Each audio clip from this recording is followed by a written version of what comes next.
So you've blamed President Obama and the Obama administration for colluding with movie companies in order to orchestrate this giant arrest here in New Zealand.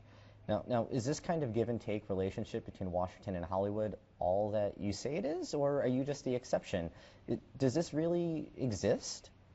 Well, I mean, you have to look at the players behind this case, okay? The driving force, of course, is Chris Dodd, the chairman of the MPAA. And he was a senator for a long time. And he is, according to Joe Biden's best friend. And the state attorney that is in charge of this case has been Joe Biden's personal counsel while he was a senator, Neil McBride, and also worked as an anti-piracy manager for the BSA, Business Software Association, which is basically like the MPAA but for software companies. So, and also the timing is very interesting, the election time, the fundraisers in Hollywood set for February, March, April. And, there had to be some kind of plan B, an alternative for SOPA, because the president certainly was aware and his team in the White House was aware, if they don't have anything to give at those fundraisers to those guys in Hollywood who are eager to, have more control over the internet, he wouldn't probably raise that much. And, Hollywood is a very important contributor to Obama's campaign, not just with money, but also with the media support. They control a lot of media, celebrity endorsements and all that. So, I'm sure the election plays an important role. The relationships of the people that are in charge of this case play an important role. And, of course, we have facts that we want to present at our extradition hearing that will show some more detail about this, and that this is not just some conspiracy theory, but this actually happened. But the U.S. Justice Department wants to extradite you, a German citizen living in New Zealand, operating a business in Hong Kong. They want to extradite you back to the U.S. Now, is that even possible? Well, see, that is a very interesting question, because the extradition law, the extradition treaty in New Zealand doesn't really allow extradition for copyright. So what they did, they threw some extra charges on top, and one of them is racketeering, where they basically say we are a mafia organization and we set up our internet business to basically be an organized crime network that was set up and structured the way it was just to do criminal copyright infringement. And anyone who has ever used Megaupload or has any idea about how that website worked knows immediately that that is total nonsense. But they needed to chop that on in order to have even a chance for extradition. But in our opinion, you see, all of that, I think, was secondary. The primary goal was to take down Megaupload and destroy it completely. That was their mission, and that's why the whole thing in Hong Kong, for example, they called it Operation Takedown. And I think everything that's happening now, they're trying on the fly to doctor it around and found a way to find a case. They probably came here and thought, we will find something that these guys have done something wrong. Because in the indictment, if you actually read that, it's more like a press release. There's nothing in there that has any merits. When the raid happened 1 year ago today, it got a lot of people talking. It got a lot of people talking about the internet, and it got a lot of people talking about you, Kim Dotcom. But it was a lot of talking and not so much action, because here it is a year later, and this case is still happening. Now, back up earlier this month, we saw Aaron Swartz, a online information activist, pass away, and he was only in his mid-20s. And it got a lot of people talking, so much so that members of Congress have actually asked for updates to federal computer laws so that this doesn't happen again. Now, we're seeing people talking once more, but what's it actually going to take for people to get up and start doing actual action? What's it going to take to get people to actually do something? Well, our case is going to be one that will have much more attention down the road because it is a crucial case for internet freedom. And I think more and more people realize that. And the government is quite exposed here because they really went in with completely prosecutorial abuse and overreach and ignoring due process, ignoring our rights, spying on us, illegal search warrants, illegal restraining orders, illegal spying. You know, I mean, the whole picture, when you look at it, shows that this was an urgent mission done in a rush. Take them down. I want them to go. And it was a political decision to do that.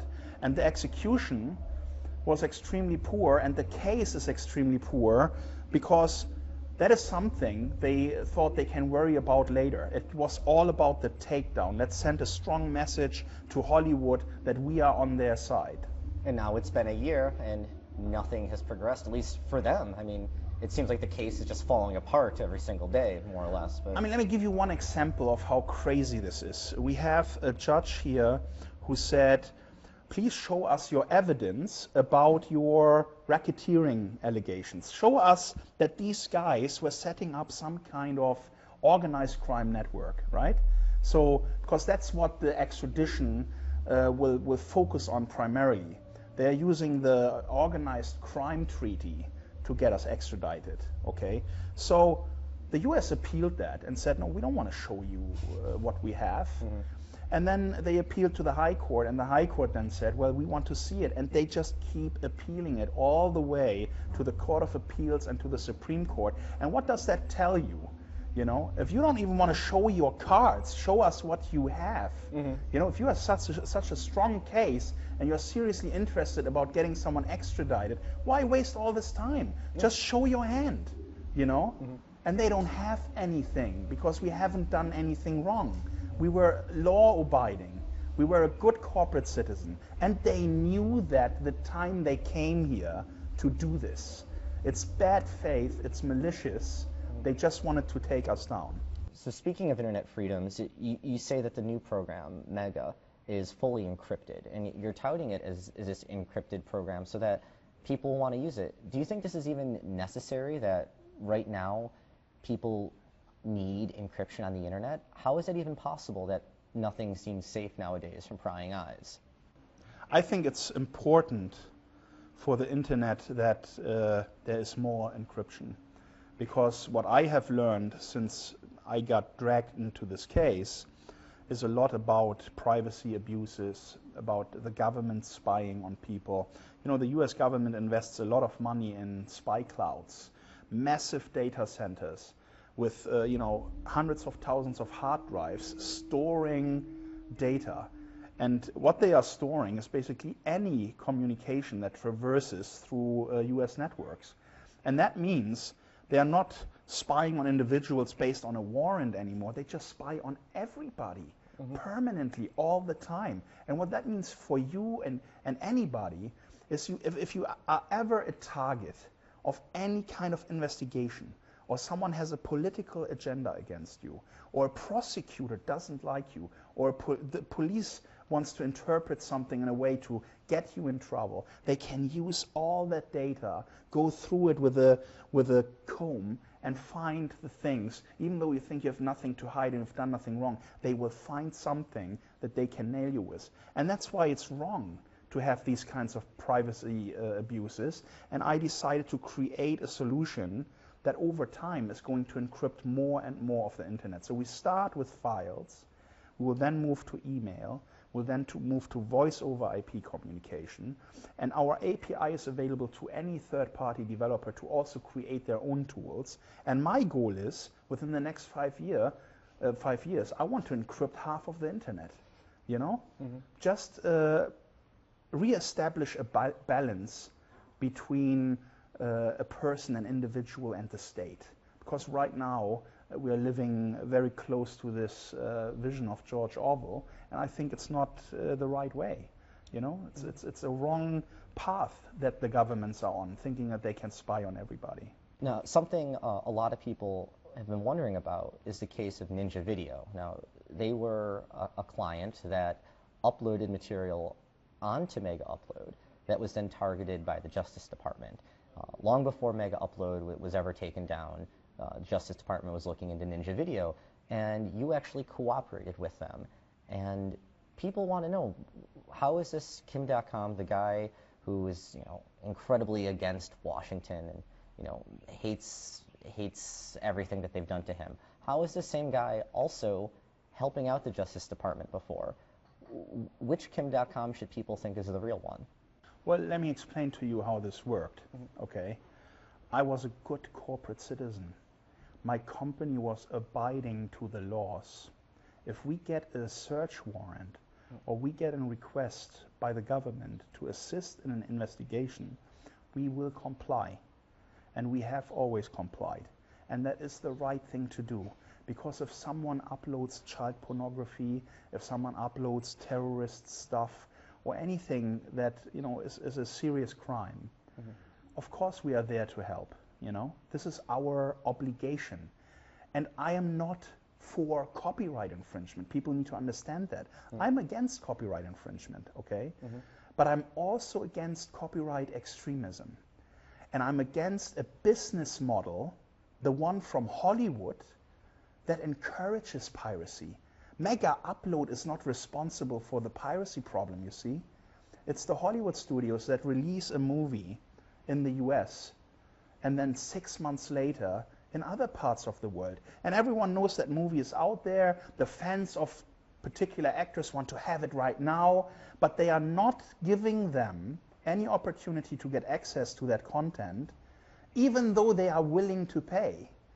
And they are looking for alternatives on the internet, and then they find them.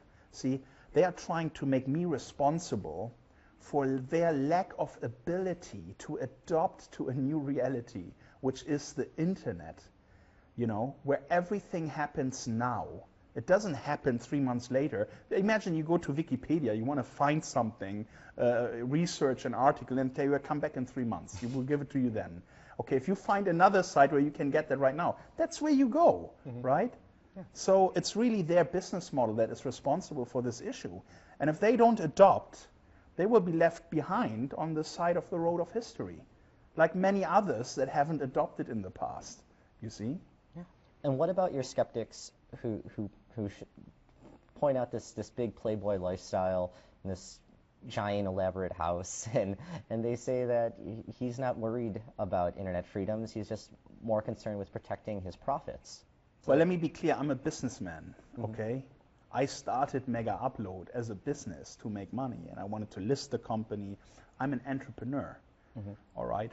I'm not Aaron Swartz. Aaron Swartz is my hero. He was selfless. He is completely the opposite of me, but I'm a businessman. I'm driven by the success of achieving something in the business world, okay?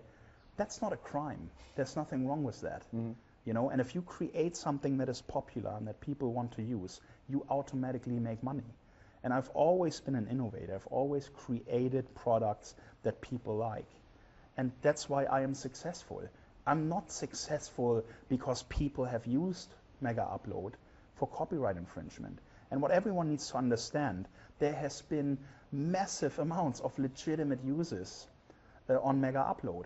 You don't believe that 50 million users a day are all just transferring piracy. That's wrong. A lot of people have used it to back up their data, to send a file quickly to a friend. Young artists have used it to get traction, get downloads, to get known. There was a lot of legitimate use on Megaupload. It's a dual-use technology, just like the internet. You can go to any ISP right now, anyone who connects customers to the internet. And if they are honest to you and you ask them the question, how much of your traffic is peer-to-peer piracy? Anyone who will tell you less than 50% is lying to your face. This is a problem of the internet and not Megaupload. So if you weren't doing Megaupload, what would you be doing then? If here's this guy, here's this businessman who strives to accomplish success, what would you be doing? Because people see this. I would probably build spaceships and we'll already be on Mars. All right. So, what happens next, though? Like, what are the chances of Mega being shut down? We already saw that radio stations were pulling out ads. Correct? Did that happen the other day? I heard that radio stations were dropping ads. Yeah. So the content industry is still very emotional about us. We bought radio ads with one of the major networks here for 8 radio stations. Very funny, very cool ads. Promoting our service as a privacy service. And the labels called up the radio station, and one advertiser who is in the movie business called up the radio station and demanded those ads to be taken down, or else they will not buy ads from them anymore. And they were forced because they rely, of course, on that advertising income. And my campaign was comparatively was small in comparison to the amounts that they are spending. So they used their power to interfere in our right to have a media campaign, and an ad campaign. And that just shows you the attitude. It's against the law. They can't do that. That's, that's interfering in our business. And they have done that many times in the past, calling payment processors, calling advertisers, telling them, I don't want you to work with these guys. That's just wrong. If you have an issue with us, go hire a lawyer, sue us, take us to court, and let's see if you have, anything that will give you a judgment against us. But instead, they use their power and their money to get new laws made for them, to lobby politicians, to get the White House to come here and destroy our lives, destroy 220 jobs, hard-working, innocent people, and they don't give a damn about that. They had an agenda that is about more control over the internet. And they made a strategic decision to say, who are we going to take out to send a strong message? And I was the one. So, so what are the chances of Mega being shut down then? I mean, you're only on day 1 right now. How long is it going to take before the government steps in again? And what are you going to do if that happens? Are you prepared to just start all over again? It's been 1 year, and here you are, doing this over again. What happens when Uncle Sam puts his foot down and grinds you into the dirt again? Do you get back up? Well, here's the thing. This startup is probably the most scrutinized when it comes to legal advice. Every single aspect of it has been under the looking glass by our legal team. So we are confident that it's fully complying with the law. And if they come to attack us, it's just going to backfire, exactly like the Megaupload case did. The shutdown of our site backfired already massively. And it's just going to get worse for them. If they think they can pursue this and get away with this, they are dead wrong, because the society is not on their side. Everyone who uses the internet knows what's going on here. They don't like what's going on here. You have seen it with SOPA, and you will see it with our case. People will come together and fight this kind of aggression against innovation and internet freedom. A year ago exactly, right here, the government came in and they arrested you. They shut down your website and they put you behind bars and they froze your assets. Now, it's been a year, but the one thing that also happened that day was members of the hacking group Anonymous, they retaliated, so to speak.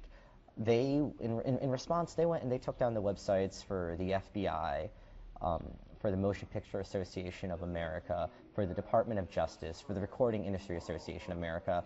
All of these organizations were all shut down by Anonymous in response to what they did to you.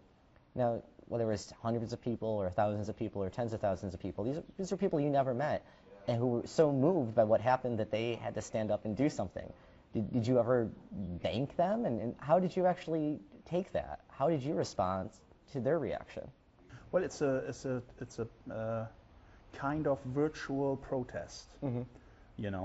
I think it's not a good idea to shut down websites. I mean, I've been a hacker myself. I understand why they are doing it and how they are doing it. But I think there are better ways to protest, where you organize yourself in a group and do petitions and actually, email congressmen, email your local politicians, let them know about what you don't like, organize your movement rather than attacking. I mean, I was feeling, I had a sense of understanding for them, because everyone has stored so much data on Megaupload, and when all of a sudden a site like that disappears and billions of files are taken offline, the majority of them perfectly legitimate. You need to understand one thing. 50% of all files that were ever uploaded to Megaupload have not even been downloaded once. That clearly shows the non-infringing use. People just wanted to store their stuff on our site. And of course they were outraged when that disappeared, and the government said, we don't give a damn about you people. We don't care that you have your personal documents there, because we have our agenda and we are going to take over the internet. And the White House was supporting SOPA. And only when the masses came together, and Aaron Swartz, I mean, he stopped SOPA. With his efforts, he stopped SOPA, and he became a target, a political target, okay? And that's why all these things happened to him. There is no reasonable cause behind going after a young genius like that in the fashion they did. It's political. Because the White House wanted SOPA. They promised it to Hollywood. And they failed, and they couldn't go ahead because the White House was afraid if they keep pushing hard and they keep pushing it forward, that the people who opposed it are not going to vote for Obama in the re-election campaign, you see?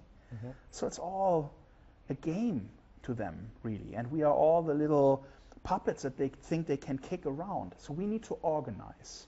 There needs to be a movement that identifies these things and fights that, not with shutting down websites, but with real protest, going out on the streets, writing to politicians, and especially, most importantly, don't vote for the guys that are against internet freedom.